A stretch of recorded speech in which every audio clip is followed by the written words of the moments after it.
तो आप लोग सोच रहे होंगे ये ब्लैक स्क्रीन क्यों है। ये वो डर था जो मुझे हमेशा सताता था कि लोग क्या कहेंगे। तो ये कहानी शुरू होती है हमारे पैदा होने से पहले। तब माँ के पेट में ही सब डिसाइड कर लिया जाता है कि अगर बेटा हुआ तो क्या बनेगा और बेटी हुई तो क्या बनेगी। अगर बेटा हुआ तो उसका नाम क्या रखा जाएगा और बेटी हुई तो उसका नाम क्या रखा जाएगा। पहले से ही हमारा फ्यूचर सब कुछ डिसाइड कर लिया जाता है। और आखिरकार एक दिन पैदा हो जाते हैं हम, और यहाँ से स्टार्ट होता है चैप्टर 1। हमारे पैदा होने के कुछ टाइम बाद ही हमें सोसाइटी के रूल समझा दिए जाते हैं। हमें समझा दिया जाता है कि हमें सोसाइटी के हिसाब से ही चलना पड़ेगा। स्कूल, कॉलेज, अच्छी जॉब, शादी, बच्चे, और फिर दी एंड। धीरे धीरे कर कर हमारी लाइफ चलती है और हम सोसाइटी के हिसाब से चलना शुरू करते हैं। सोसाइटी के हिसाब से चल चल के हम खुद को बहुत पीछे छोड़ देते हैं, और जो सोसाइटी बोलती है हम वो करते जाते हैं। और फिर यहाँ से स्टार्ट होता है चैप्टर 2, स्कूल और कॉलेज का वह टाइम जहाँ हर तरफ किताबें ही किताबें होती हैं। सुबह उठने के बाद और शाम को सोने से पहले हर तरफ किताबें ही किताबें होती हैं। हमारा ध्यान सिर्फ पढ़ने में होता है। सुबह स्कूल, फिर ट्यूशन, फिर उसके बाद घर आके पढ़ना। ये होड़ मच जाती है एक दूसरे से आगे निकलने की और एक दूसरे से बेहतर बनने की। फिर कुछ समय बाद स्टार्ट हो जाता है चैप्टर 4, जहाँ तलाश शुरू हो जाती है एक अच्छी जॉब की। फिर एक दिन धीरे धीरे कुछ समय बाद हमें अच्छी जॉब मिल जाती है। कुछ समय बाद फिर शादी हो जाती है। शादी होने के बाद हम अपने खुद के संसार में इतना बिजी हो जाते हैं कि हमारे पास खुद के लिए टाइम नहीं होता। फिर ज़िंदगी में आता है हमारा एक छोटा सा मेहमान। फिर हम उसका फ्यूचर बनाना स्टार्ट कर देते हैं। धीरे धीरे करके लाइफ ऐसे ही चलती रहती है और एक दिन लाइफ ख़त्म हो जाती है। हम सोसाइटी के हिसाब से चलते चलते एक दिन मर जाते हैं।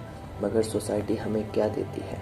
सोसाइटी हमारा एक टैग सेट कर देती है, एक एग्जाम्पल सेट कर देती है कि लड़का होगा तो उसके जैसा, कि देखो वो कितना अच्छा लड़का था, उसकी लाइफ कितनी सेटल थी, अच्छी जॉब, अच्छी पत्नी, बच्चा, सब कुछ सेट चल रहा था।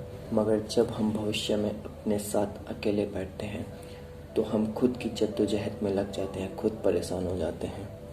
आज तक किया क्या है लाइफ में, हमने खुद के लिए अपना कितना टाइम बिताया, हमने खुद को कितना टाइम दिया है, कितनी मेमोरीज बनाई हैं, ये सब हमें कुछ पता नहीं चलता है। क्योंकि हमने खुद के लिए कभी टाइम निकाला ही नहीं। हम बस सोसाइटी के हिसाब से चलते रहे, जो सोसाइटी ने बोला वो करते रहे, और एक दिन हम उस स्टेज पे पहुंच गए जहां हम खुद के लिए कुछ करने के काबिल नहीं थे। चैप्टर 1, चैप्टर 2 और चैप्टर 4 को हम अच्छा बनाने के चक्कर में हमने जो मिस करा वो था चैप्टर 3। हमको चैप्टर 1, चैप्टर 2 और चैप्टर 4 तो हर किसी ने सिखाया, माँ बाप ने सिखाया, रिश्तेदारों ने सिखाया, सोसाइटी ने सिखाया, मगर चैप्टर 3 हमें किसी ने नहीं बताया, जो कि आज मैं आपको बताऊंगा। तो चैप्टर 3 से हमें एक सबक मिलता है कि ज़िंदगी अपने हिसाब से जीनी चाहिए। इतने सालों से हम लोगों की सुन कर, लोगों के जैसे कर के अच्छा फ्यूचर बनाने के चक्कर में हम कुछ बहुत पीछे छोड़ चुके हैं। वो था हमारा प्रेजेंट। मगर मैं समझ गया था कि लाइफ अपने तरीके से जीनी चाहिए। मरते समय कभी लाइफ में मुझे ये रिग्रेट नहीं चाहिए कि यार जब एक दिन मरना ही था तो क्यों लाइफ मैंने अपने तरीके से नहीं जी। अपने मन की कर ली होती, कम से कम खुशी तो मिलती। फिर आता है द लास्ट चैप्टर, जो कि सोसाइटी को भी समझना चाहिए। ज़िंदगी एक 500 मीटर की रेस नहीं है, ज़िंदगी एक खुला आसमान है।